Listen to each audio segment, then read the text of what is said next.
Hi guys, hope you're well. Welcome to today's video. And this one will be looking at a topic that's becoming more and more prominent in all industries, and music production, mixing, and mastering is no exception. And that will be the use of AI.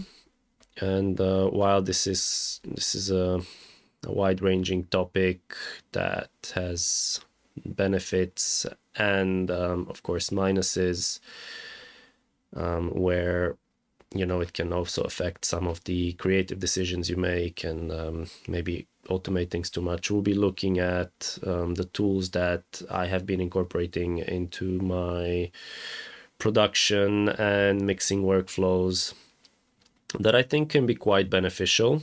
So we'll be using this technology to improve our mix and speed up the workflow. And we'll be looking at two different companies. One is called Sonible and the other one is called Isotope. That's with the Ozone 11. So let's get into the video. Now let's have a look at the synths. For that, I have the unmask, which is pretty cool actually. Now what this does is you can sidechain it to an element, and in this case I'll do it to my vocals because I feel like the vocals and the synths are overlapping in places. And then once you do that, you run the analyzer, then it will kind of duck certain frequencies that it thinks are in conflict with your other signal. So in that case, the vocals. So it will duck frequencies in the synths that it thinks are clashing with the vocals, and that way it will reduce the buildup of these conflicting frequencies. So in theory, it should give us more clarity in the mix, and it should make the vocals a bit more present in the mix. So let's see how that works. I'll go ahead and enable it. Sidechain, I'm gonna go for my vocal bus. Obviously, let's turn that on so it can trigger it. And then what we're gonna do is select vocals. By the way, you don't need to do this. If you just run the learning mode, it will just do it anyways, but I just like to select the elements and groups I'm working on here. So let's see how that goes.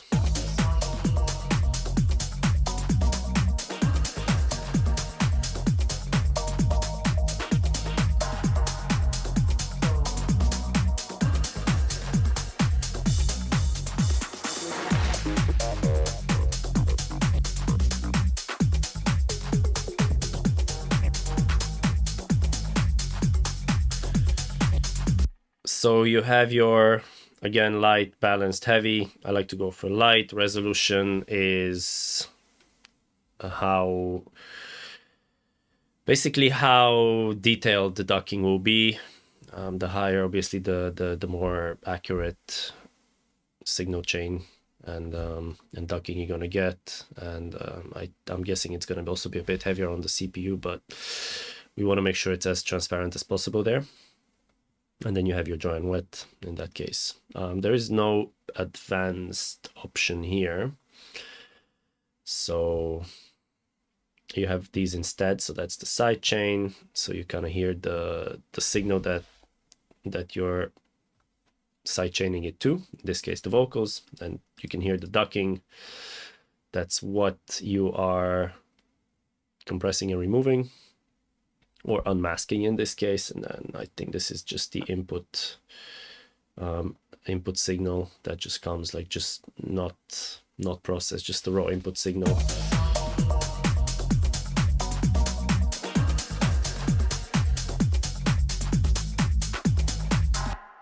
And then, kind of important, you have your frequency range, so you can decide which ones you want to apply this to. So I'm probably going to go, I don't know, maybe 3-4K. Or maybe let's have a look at where let's turn the reverb off first, because that's generating some extra frequencies. And let's have a look at where my vocals are most prominent, and we'll adjust the frequency band according to that. Yeah, so around 1K, let's say. Let's turn this off.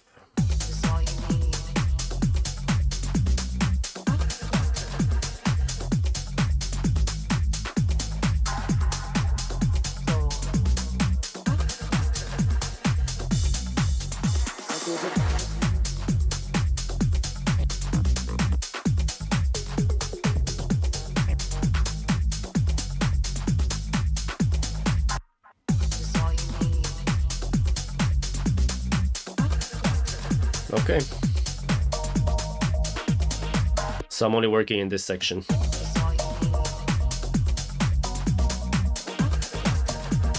Let's bypass.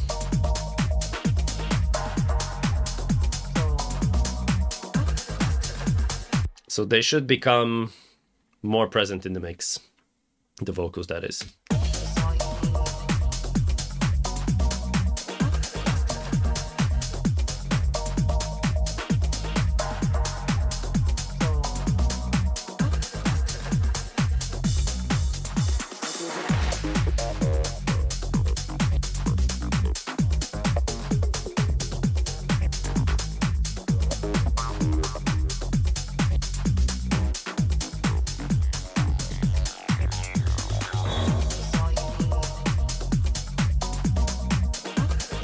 Let's play it here where the vocal comes in again.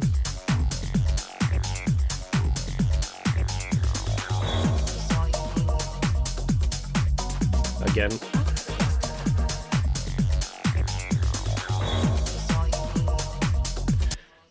That's definitely coming through cleaner.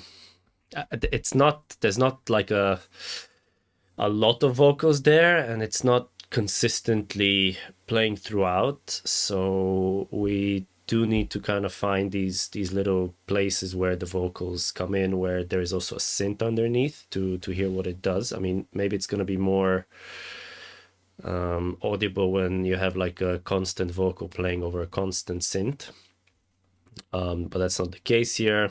But this is the principles of the unmask plugin, and that's all done here.